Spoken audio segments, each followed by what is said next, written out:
What's going on, people? CP3 coming to you live from the lab. Week 14, NFC East, Redskins versus Giants.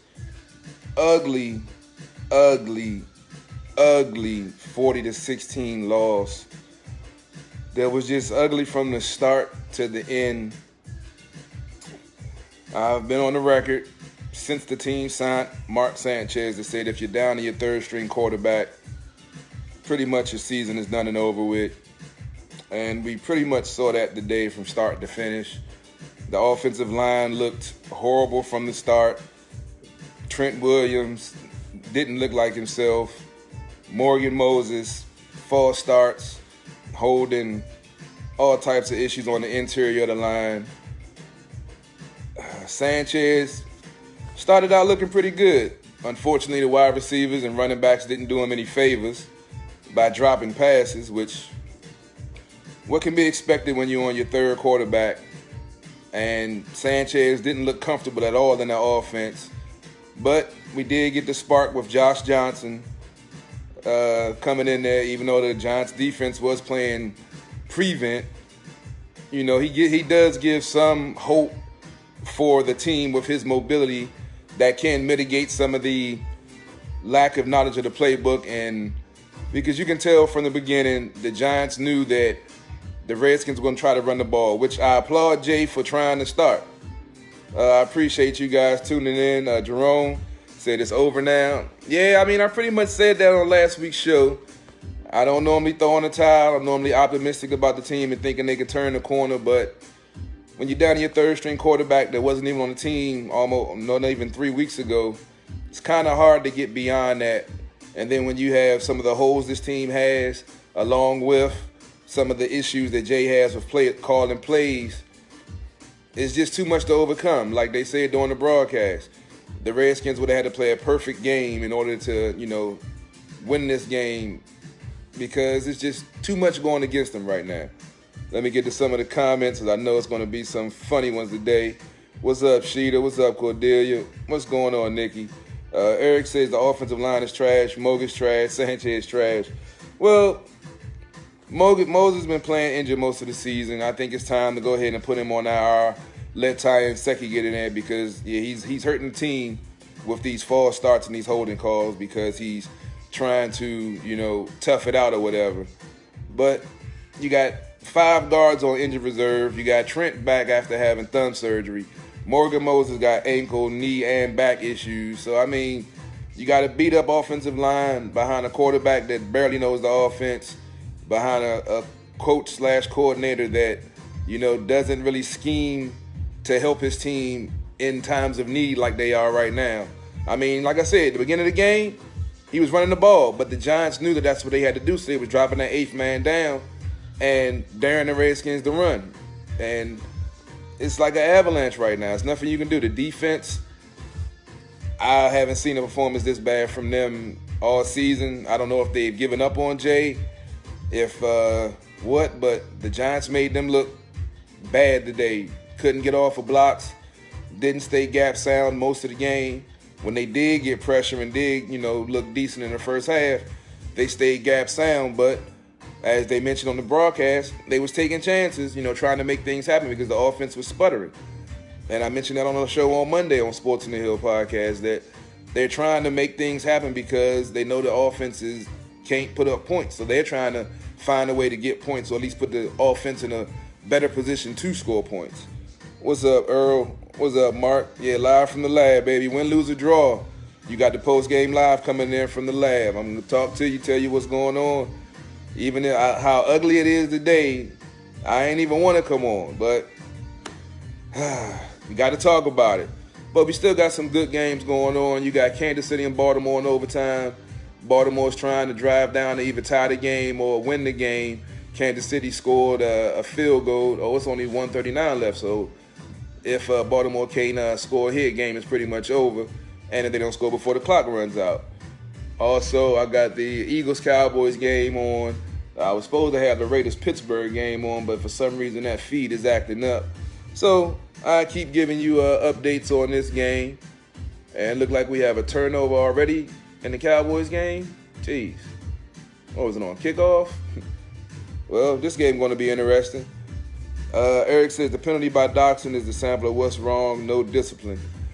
Yeah, I mean, that's Doxson's man been playing better the last few weeks, and that was the first mental mistake I've seen him made in a while. I mean, you're down 30-something points. You know, you're trying to get something to salvage it, and he got caught up in his feelings, you know. It happens, bad time, led to the interception, but it was all in all an ugly game. Can't really point fingers now. It was a ugly team loss. You know, it started out pretty decent on the defense, pretty decent on the special teams, but the wheels just fell off. What's going on, Sheeta? I know you're enjoying it. Sheeta's a Giants fan. She's also on the show Wednesday night, WLVS True Radio. Make sure y'all check it out. I know y'all seen the live feed. Appreciate y'all checking us out. We changing the game of entertainment. Mark Moore says Jed's responsible. I totally agree. I've said that from the beginning, but I mean, he has a built-in excuse. In the last 4 weeks, you lose 2 quarterbacks, 2 wide receivers, 2 running backs, and 5 guards. That's unheard of. Like they said on the broadcast, Redskins are the, team with the most players on IR this year. Last year, we were the second most players on IR. Folks talking about the strength and conditioning coach, but what can you do about broken bones? What can you do about pulled muscles off of the bone, like with Brandon Sheriff? I mean, some things are just part of football. What can you do? Tanya, what's going on, Tanya?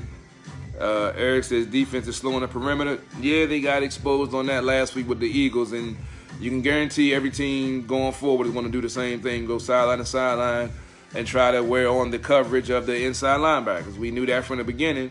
The only thing was before the Redskins were able to force pressure with the front so that there wasn't enough time to get to those crossing routes and those routes going across the middle and to the perimeter. So now that the quarterback has been able to buy time and dance in the pocket because these guys aren't getting home and aren't staying gap disciplined, but you saw in the 3 sacks they got in the first half how they talked about they stayed gap disciplined. They stayed where they were supposed to be. They stayed in their lanes. They didn't try to do too much.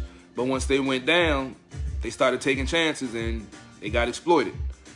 Mark Moore says, we'll be talking about injuries last year also and the year before that. Yeah, it's fortunately been a common theme. I mean, all teams go through injuries. The Eagles were injured last year and they won the Super Bowl. The Ravens, they've gone through injuries. So it's just this team doesn't have enough built-in depth. And then you add on the fact that Alex Smith is coming into a new offense trying to learn it when the offense was inconsistent. Then you go to coach someone that knows the offense, then boom, he goes down. And then you go to basically a quarterback that knows nothing about the offense is trying to learn on the fly. And it's just too much to overcome. It's just too much. This isn't a game of Madden where you just keep pushing buttons and the stuff just works because you know the plays. This is 11 people on the field at the same time trying to work as a unit to score. It isn't that simple. Everybody makes it seem. What's going on, sis? Jerome said the last couple of years the injuries been bad. Yeah, Mark, I saw the end of the Patriots game. I always keep a close eye on the Patriots, and to see a lateral play on the last play of the game work to beat the Patriots had me shocked. I posted as soon as I saw it. That's kind of why I delayed going post game because I was watching the end of that game. That was crazy. What's up, Michael? He said, what's up with it? It was a really bad loss. Yeah, really, really, really bad. Ugly. I ain't even want to watch it, but I had to because we got to talk about it. It is what it is. Mark says we're cursed. Either cursed or somebody got a voodoo doll for every player in the locker room because it's crazy. I just don't. By the way, that's a Beats by CP3 track playing in the background. Mentioned I closed the deal with a local, promoter to start putting some stuff out with my beats on it. So stay on the lookout. I'm going to definitely be posting the videos when they send them to me after they put my tracks on them. So be on the lookout for Beats by CP3. Any local artist, independent, inbox me. I got them hot tracks, man. Holler at me. Let's see. Michael said, yeah, he would have believed a little curse this year with the injury bug. Yeah, it's I I can't explain it. The last few years it's just been devastating injury after devastating injury. But everybody goes through it. I mean, all teams have injuries. There are, excuse me, teams that have injuries. Not as many as the Redskins, but they do. And there's really nothing you can do about it but it's next man up. And that just shows that this team had holes. It has depth issues that has to get addressed via draft and free agency. So, we know what it is. Another year building, another year getting, progressing. It might not be at the pace that fans want, that some of the local media want, but when you had 25 years of basically fuckery, it takes time to build that up. And culture change, mindset change, and it's a lot of things that have to get, a lot of questions going to be answered after these last 3 games of the season. Because, 4 games of the season, I'm sorry. But let's get to some more questions. Miracle in Miami. Yeah, it was an amazing game. I was keeping an eye on it the whole time. That was a good one. Daniel said Bruce and Jay should be shown the door. Y'all know my feelings about firing Jay. We can go through the same thing, getting new players, new personnel, yada, yada, yada. I don't have a personal problem with Bruce. A lot of fans do. People look at me crazy when I say I don't. I remember what he came into, bad salary cap issues, no scouting department, no real draft department. And the last 3 years of drafts, have been, stellar. The injury to Geis, folks even forgot about that when the team was 6-3. But the injury bug hit in week 9 and, sometimes you can overcome those things, but losing 2 quarterbacks, running back, wide receivers, and the interior of your line, I can't see nobody getting past that. Jay, what's going on? Says we have lost the entire division in the past 3 weeks. Unacceptable. 3 division games. You had 3 games in 14 days? I mean, it wasn't. 14 days. I mean, injuries hit. Tough part of the schedule. It's part of the game, Some teams rise to it. Some teams can, wade through it. Some teams crumble under it. Unfortunately, this team crumbled under it.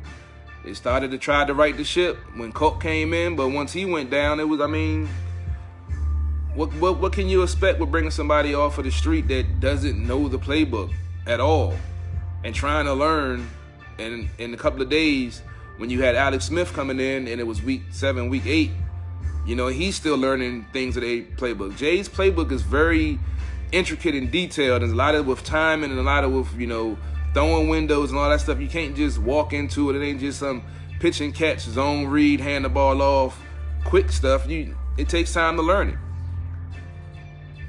it. Mark says, cheap Yahoo cursed. Hey, man.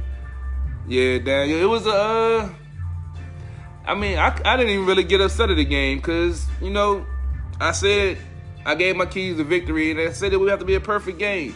The defense, they held up in the first quarter, going into the second, but then it started avalanching once the Giants' offense got to going and Barkley broke that long run. The floodgates just opened.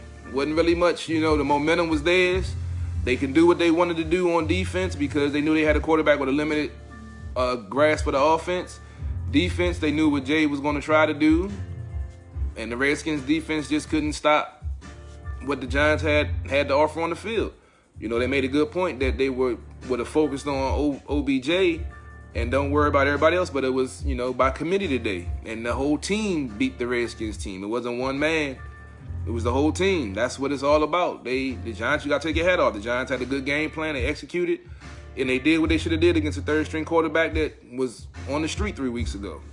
What can you say? It's the truth. Jay's live crying about injuries. Not that it's dumbass coaching. The injuries are a valid point. You can't make an excuse, but it does have something to do with the game. Now, I will say this, not trying to pile on, but this goes back to last season with Nate Sudfeld at the end of training camp. No, it's very hard for a team to carry 3 quarterbacks. I know that, but Baltimore, they did it this year. They're benefiting from it this year. Flacco went down, Lamar Jackson in. Lamar Jackson went down last week. RG3 got the game. So if he would have considered keeping a third quarterback. Could have had Nate Sudfeld waiting in the wings to take it over, but we're in this debacle. Like I say, I'm not trying to pile on. I'm just stating some facts that nobody else really wants to bring up. Daniel said the team won't embrace change until Bruce and Jay are gone. I can't speak on that. I don't even know.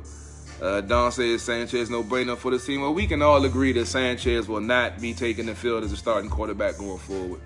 Josh Johnson has enough grasp of the offense playing than the Jay before. His mobility gives him a leg up because that gives Jay the opportunity to run some zone reads, some pistol stuff, which helps keep the defense on their heels and gives the offensive line a little bit more time to pass block and a little bit more time to anchor down and not get pushed and blown into the backfield. So we can all agree on that. I feel that he will go. And a lot of folks was mad about the team signing him. Like, he hasn't played in so long, but got 2 scores out of 3 possessions. The interception, 2 scores out of 4 possessions. The interception, like we mentioned, with Josh getting that penalty, wasn't for that penalty, wouldn't have probably been throwing the ball. They've been handing the ball off for a touchdown. Yeah, the Browns won too. They beat Carolina. I don't know what happened in that game because I saw Carolina had got down within the 5-yard line, and then they flipped it back, and then the Browns had the ball. So I don't know if they turned it over or if they went for it on 4th down. But yeah, the Carolina's playoff hopes are in jeopardy too. They're 6-7 now. Let's see. Don says Jay is a dumbass. He has to go. We will survive. The next question I got is who would you bring in? A lot of folks yell at Mike McCarthy. He hasn't said nothing since he got fired from Green Bay. He might want to take some time off. He was there for 9 seasons. Felt like he got given the shaft and a couple of weeks ago. So he might want to take some time off. Some folks said Jim Harbaugh. He came out with a statement today that says he's not leaving college. So who do you bring in? That's the next question. No to the team. I said Jay, there's no leadership. I agree with that. Definitely agree with that. Mark says just draw plays in the dirt. Use your finger or your hand. It was interesting to see they had Matt Cavanaugh name listed as offensive coordinator. You all know I've been pushing for Bill Callahan to be the offensive coordinator, but it was interesting they had his name up there. I'm definitely going to holler at Diane on and ask about that because I don't know about that one. That one didn't seem right to me. Kevin says, do you think Jay's lax practices along with his strength and conditioning program play a part in the recurring nightmare every year? I definitely agree the practices are a little light. They said they were better this season. They weren't as, lackadaisical. They was out there doing 2-a-days in the heat, wasn't worrying about people getting tired or stuff like that. That's from Diane Cheeseborough, who I will be speaking to soon. I should have sent her to Texas before I got on, but I'll catch her at the presser tomorrow to have some questions that I will see if she can get asked to Jay. But the strength and conditioning, broken bones, really nothing you can do about. Broken legs, Dunbar had the shin / ankle. Sprains, when it's hamstrings and quad pulls and stuff like that, then yeah, you can look at that. Like Fournette was out for 7 weeks with a hamstring? That goes to conditioning. But when you got, broken legs and, with Sheriff, his tendon was ripped off the bone, not due to strength and conditioning, due to a dirty play by the opposing lineman. So, some things, yeah, but in this case, I really can't blame it on the strength and conditioning coaches because, those injuries to the quarterback were fluke injuries that you can't really do nothing to change that. Hugh, but believe me, I know he can't coach. I've been saying that for a while now, but when you fire the coach, then you're going to bring on more change. You're going to bring on a new coach. It's going to want new coach, new personnel, play different plays. Then the players you have signed that have the foundation here, they're either going to be gone or they're going to be here for the losing years of the rebuilding. And by the time their contract is up, they're going to be close to 30, which is almost the end of your career. What they're going to do? Go to a team that's a contender.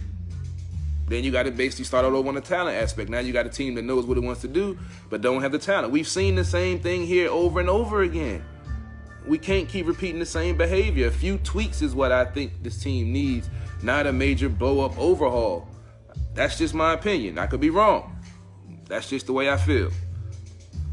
Don said the defense gave up while Sanchez was playing. Johnson woke them up. I don't even think it was that they, gave up. They were tired in the first half. The offense had continual 3-and-outs. 2 turnovers, a pick 6. I mean, you can only be, stout for so long. That's why keeping your defense fresh, that's why they rotate guys in and out to keep them fresh. When you're on the field, 20 out of 30 minutes in the first half, that's not good. Let's see. What's going on, Brittany? He said he wanted Jay to get stabbed 97 times, then doused the lemon juice and bleach, then had someone force him to do a high dive in the empty pool. Damn, Brittany. That is very descriptive and artistic, and I really have nothing to say about that. I mean, you know how I feel about Jay, but we are where we are. All we can do is just see what happens. Hopefully, some change comes. I'm not saying it's drastic as firing folks, but all we can do is wait and see. What's up, Tanya? Let's see. Mark says we can win the next 3 with Johnson. He does give you hope. He does give you some hope that they can get some consistency going with him if Jay uses him properly. But you also have to take it with a grain of salt with the Giants were up by 40 when he came in the game. So they weren't really like pinning their ears back trying to get to him. He was having a lot of liberties out there just running around, doing things. Believe me, that's not going to be that easy going forward. So everybody pump your brakes. Just let's see what he does. Let's see what he's doing next week in practice. Jay going to say, let him have a week of practice. We'll see who the starter will be because he has to say that. But we all know that Josh Johnson will probably be the starter next week and going forward. What's up, Brittany? Said you agree that Nate should have never been traded. Now, well, he wasn't actually traded.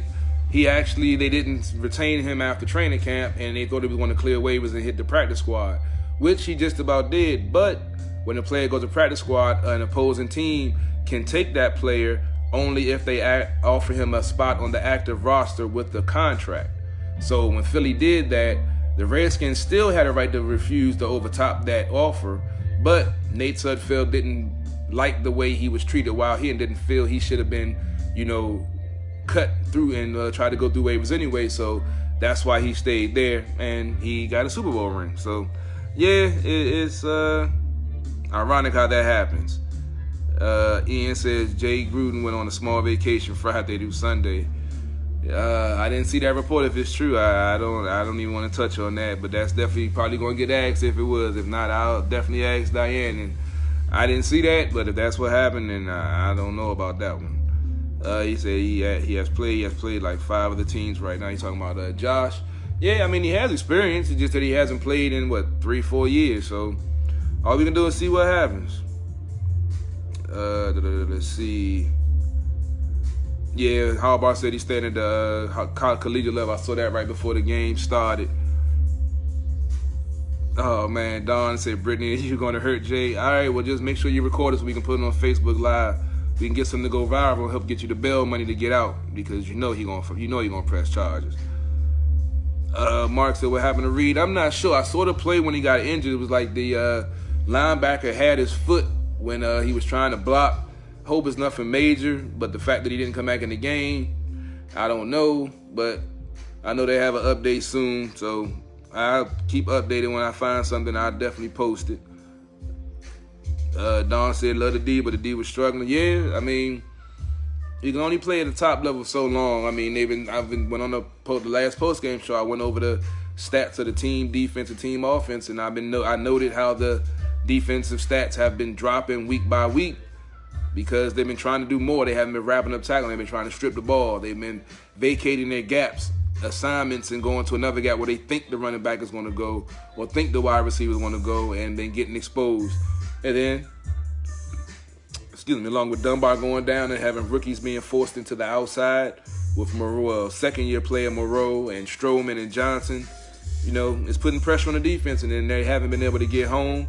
Ioannidis went down.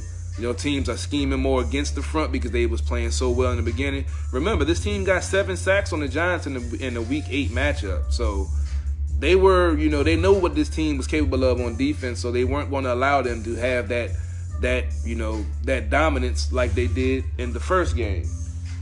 Oh, man. There we go. And let's see. Yeah, he can run. He definitely can run. Johnson can run the ball. That's going to help take some of the pressure or for the offense. That's going to make the defense not be able to pin their ears back and not be able to press in like they were doing with Sanchez. You notice they weren't having no regard for him running the ball, even if they did try to do a zone read or something like that. They knew that Sanchez didn't know the offense. He was basically a deer in the headlights, and they were just going to keep coming at him until he folded and crumbled, which he did. Brittany says, why do we want to win? More victories mean nothing. Sick of the fan base not thinking about the long game. This is chess, not checkers. Well, I mean, it's a double-edged sword. You can win, be on the edge of the playoffs and lose draft position, or you can, try to win out and try to get lucky and make the playoffs as a wild card. You can go either way with it. I'm not even going to judge right now. It's still too early. I don't know about the draft, so I don't know who's out there, trading up for position and all of that stuff. But it's some interesting things to think about, so that's a very interesting point, Brittany. I'm going to leave it alone, though. Don says, get rid of Jay. He's had enough time to fuck us up. Yeah. Jay Brittany says he's been on vacation for 5 years.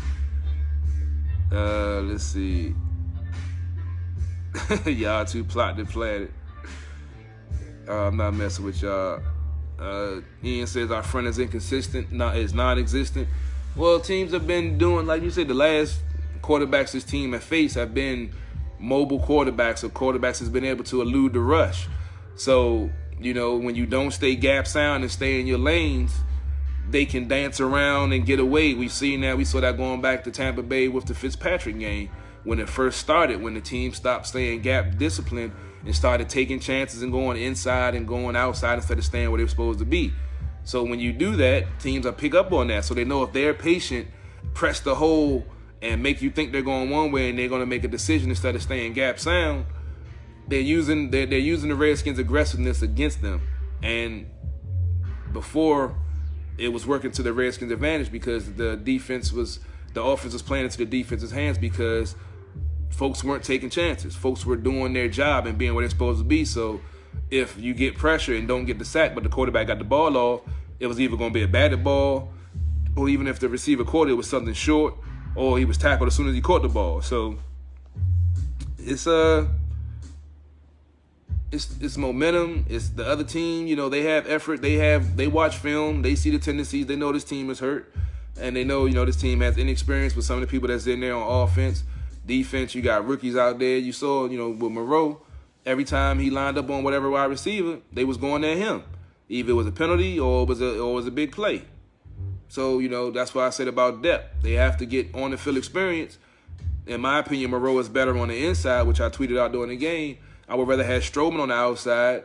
They have Moreau on the inside sometimes, but they had Strowman on the inside most of the time. So I like Strowman. He got burnt early in the season, but he also had a crucial game where he had a forced fumble and had a interception after he got burnt in that game. So he's definitely, learning on the field, learning on the job. Moreau needs to take a page out of his book and definitely start elevating his game because he definitely hasn't. Don says, for the bell money, hey, man, I ain't said that. I said I'll try. I ain't guaranteeing it now. Ian said they showed Sanchez no respect. Yeah, pretty much. They're not going to give you respect. You got to earn it, man. And after the game last week, he didn't earn too much respect. And the little bit that he had, they pretty much took it. So it is what it is. Brittany says we have Jay and a garbage team. We would be embarrassed in any playoff situation. Look at Green Bay game out-coached with a top 3 offense. Yeah, I mean, I say the same thing, man. I'm not saying throwing the towel. I say I want to see the team still be competitive, but I won't be mad if they lose the last, games because, like you say, draft position and all that good stuff. But it is 3 games left. I don't know why I said 4. But like I say, I don't want to see them tank and just, go out there and look like they look today. I can't stomach 3 more weeks of that. I can't. I swear I can't. What's going on, Omari? What's going on, Brian? Holler at you in a while. Yeah, we still got to hang out, man. I'm going to hit you up. What do you think about Josh Johnson? I said earlier, I think Josh Johnson will be starting the rest of the season. He showed his mobility is definitely a key that's going to help him, going to give the team, the offense a little bit more time. The defense aren't going to be able to pin their ears back and know where he's going to be at. He can take off, or they can run the zone read, the pistol, and, use other aspects of his mobility and athleticism to help with the offensive line injury issues and him not really knowing the playbook. And Jay not sticking with the run, even when it's, not as effective as he would like. And it's ironic because the Week 8 matchup when the Redskins beat the Giants and Adrian Peterson had that 64-yard run in the fourth quarter, everybody was touting the running game, but I stated on the post, if you take away that 64-yard run, he only had 86 yards on 24 carries, which is like a 3.5-yard average. But Jay stuck with the run and wore the defense out, which opened up for that 64-yard run to ice the game in the fourth quarter. That's why I say stick to the run. The blueprint is there. Jay's won by running the ball and being effective with it in time of possession. Just now, he doesn't have that offensive line that he could run behind because you got new guys in there. You got folks that were off the street. Cooper, he's been on the team, a month now? You got Bergstrom in there. You got Trent with a thumb that he just had surgery on. He came back a week early. You got Moses with 2 bad ankles and a bad back. You really can't get your chemistry and stuff when everybody's not on the same page and folks is hurt. What's going on, Erica? How you doing? Mark, what's going on? Yeah, Redskins for life, baby. Either, you got to ride it out and see what happens, man. If you can go to another team or you can be loyal and just, root for your team no matter what. Ian, I can't even repeat that. Brittany says, since we got blown out, do you think we could possibly get fired tonight? If not, Don got work to do. With the built-in injury excuse, I don't see Jay getting fired at the end of the season unless the last 3 games look like these. Now, if they look like these, yeah, I see Daniel putting the axe down if they look like this game. So stay tuned. That's all we can do. Yeah, I wanted to turn it. I was going to put it on the other TV, but I got the Red Zone on one. And, well, damn, I got to turn that one back on. I forgot the timer went off. I got this update channel that, like I said, my feed for the Pittsburgh game for some reason is freezing up. Man, there y'all go. All right, I'll talk to y'all offline. I'll give y'all some good lawyers numbers. I had a Jewish lawyer. He took care of me real good. I ain't got to retain it no more, though. Let's see. It's getting our smarter to cut their losses now. I don't know, man. I don't know. Yeah, Omar, yeah, I might be going out this weekend, man. I hit you up, man. I got to get out, grinding hard, trying to make it happen. But I hit you up, man. Might be hitting something Friday or Saturday. Brian said they should have Cap. Oh, God. Oh, I went over this over and over again. I'll say this one more time. Colin Kaepernick has an NFL lawsuit pending. No one can touch him. Even if someone did offer him a contract, he would not take it because he knows he's going to win his lawsuit. So let's get rid of that and stop talking about that. I'm tired of seeing the memes. I'm tired of seeing the posts on Facebook. Give it a break. Stop clicking on the clickbait. They're just doing it to piss you off. Please stop it. Go Google collusion NFL lawsuit. That's all I got to say on that. Let's see. I said, Josh, the rest of the year, take our chances. Yeah, I agree. Brittany, I ain't never seen nothing like. It's the injury bug is what I chalk it up as. Do you think it's time to get rid of Reed and Williams? Trent's what? 12th year? They should be drafting a left tackle to replace him. I know Ty was supposed to be the replacement, but Ty's 828. So hopefully that'll be something they'll be looking forward to doing in the draft, trading for a tackle. We'll get our we'll holler at Dujanet about the NCAA draft and see what the draft looking like on tackles, because we definitely need to start looking at that, because Trent is getting up there in age and he was generally healthy, but we've seen the last couple of seasons he's been having some injury concerns during the season, so it's about that time. Reed, everybody say Reed is soft, which he is, because, as I mentioned, when he came into Florida, he was a quarterback. He didn't transition to tight end until he got to college.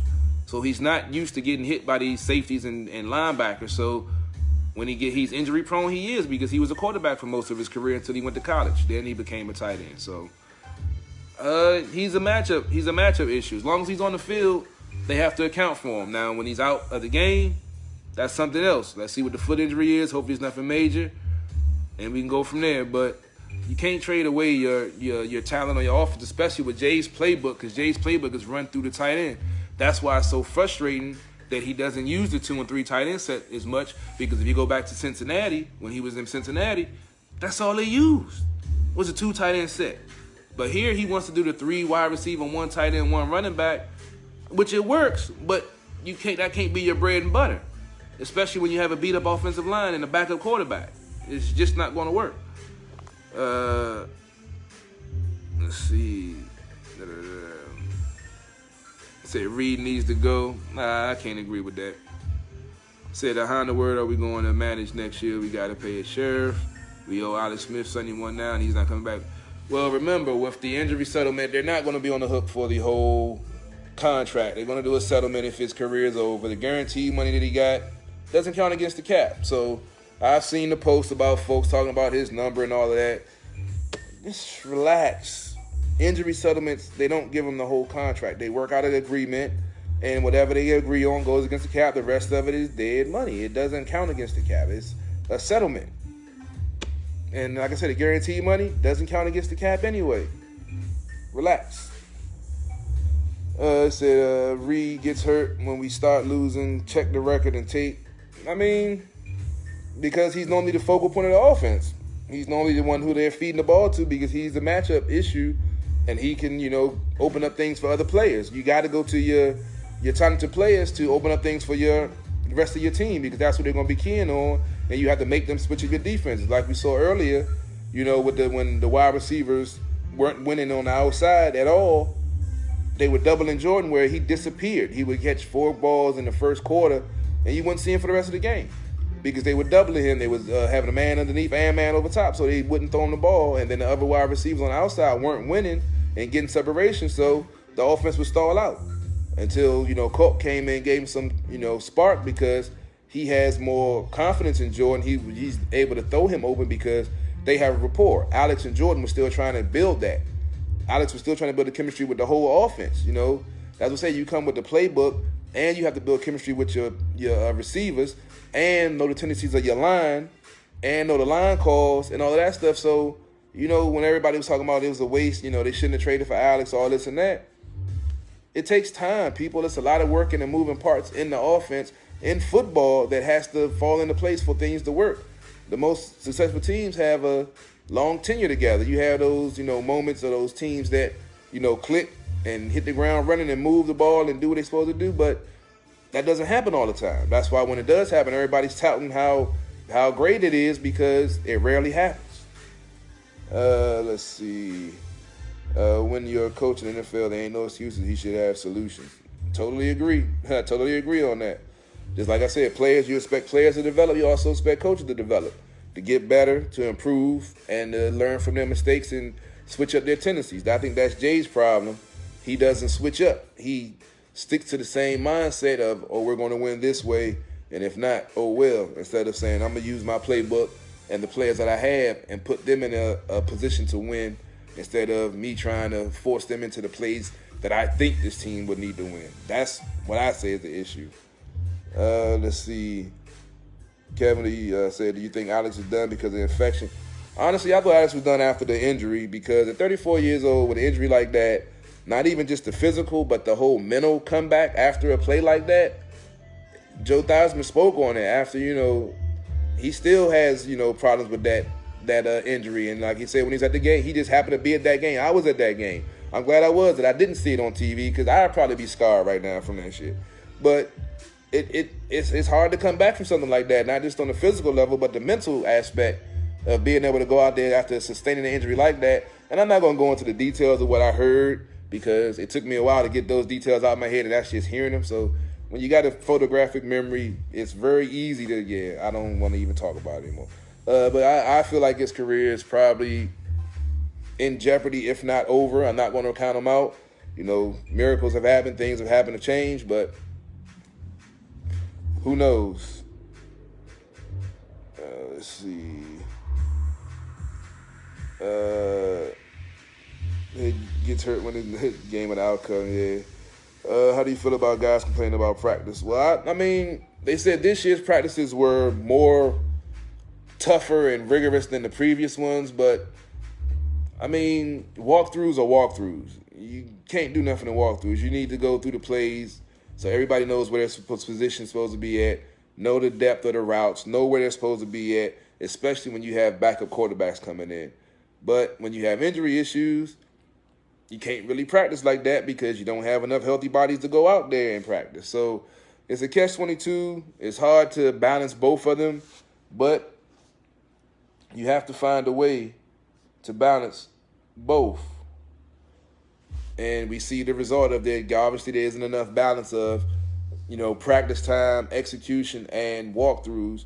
But when you're down to your sixth interior lineman and your fourth quarterback in 4 weeks, it's a lot to ask. That's just my honest opinion.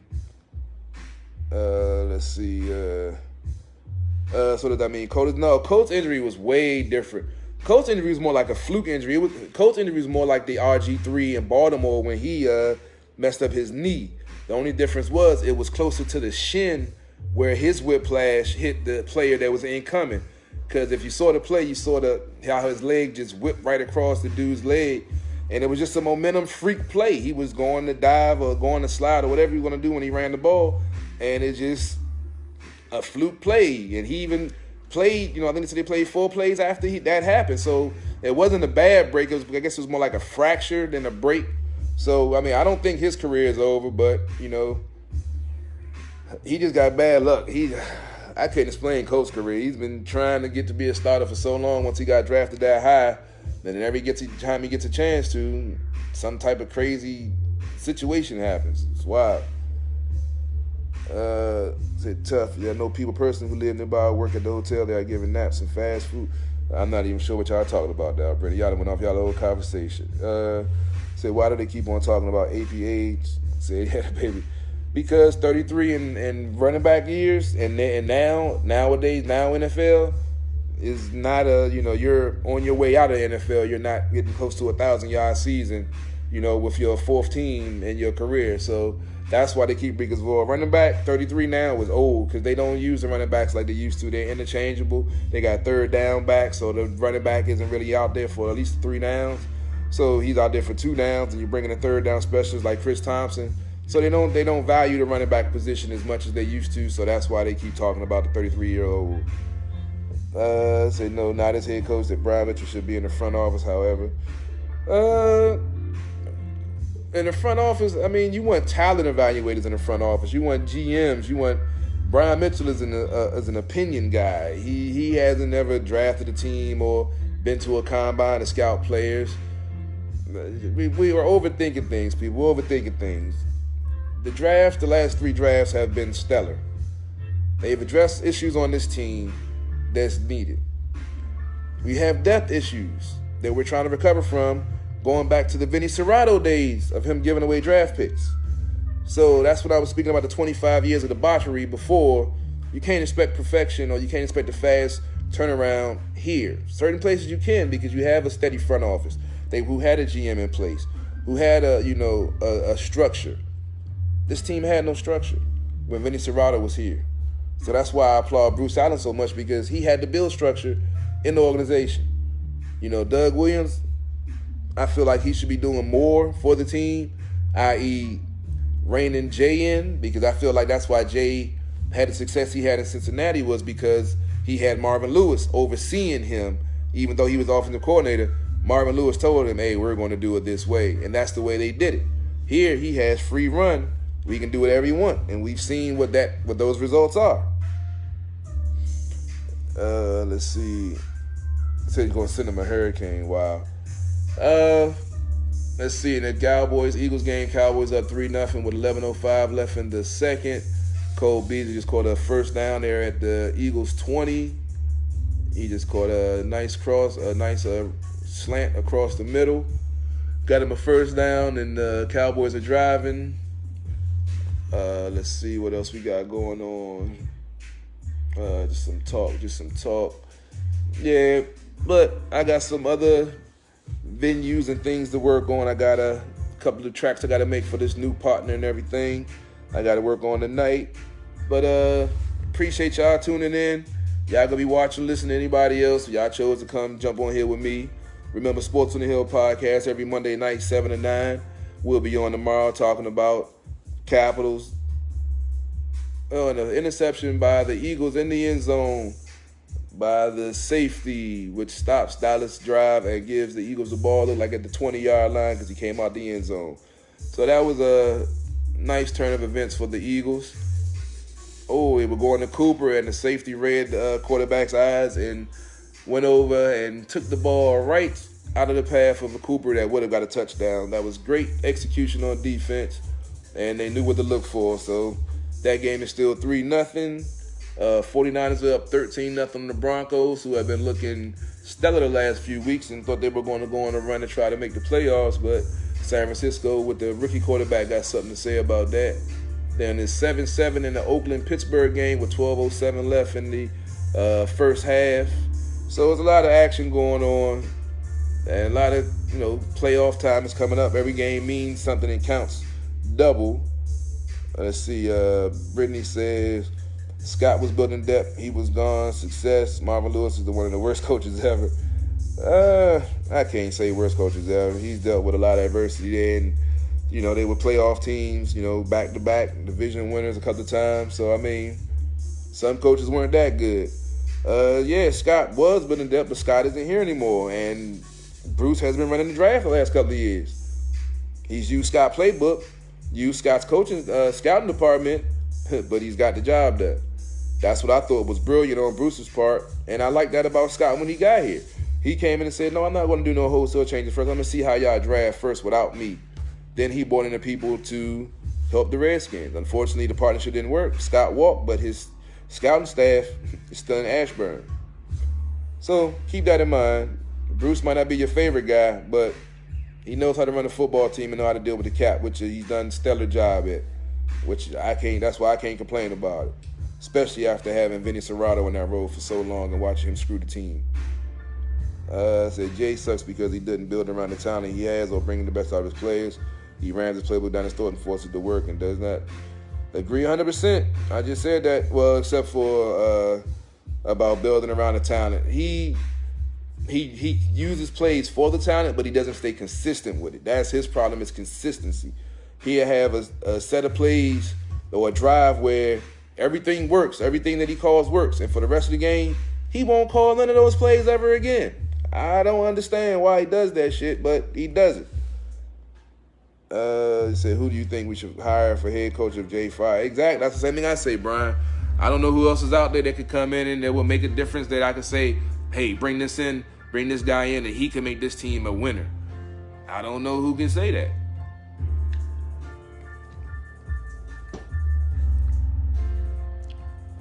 No problem, Mike. No problem, Mark. That's why I'm here, man. Sports on the Hill podcast on True Radio Network, baby. That's what we do. But yeah, I'm about to go ahead and get into some of these games. I got a project I got to get ready to work on, but I was saying I appreciate y'all tuning in.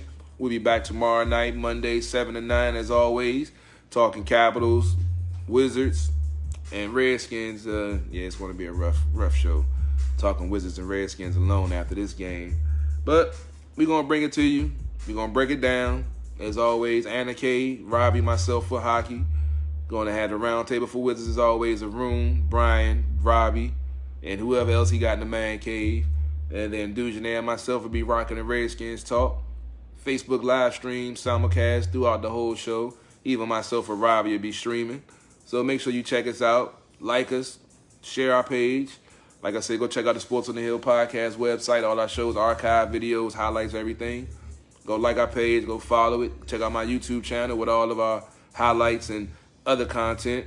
Make sure you check us out Wednesday night, True Radio on WLVS Radio, coming to you live from 9 p.m. to 10 p.m., talking fashion, sports, music, politics, and current events.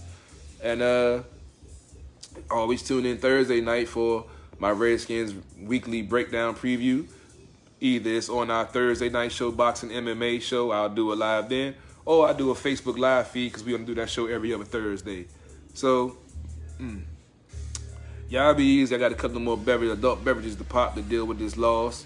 And I'll holler at y'all tomorrow night. Or y'all might hear from me again later on. Who knows? I got a 10-pack of brew in the refrigerator, so I don't know. But as always, appreciate all love and support. Thanks for tuning in. And I'll talk to y'all next time. Later.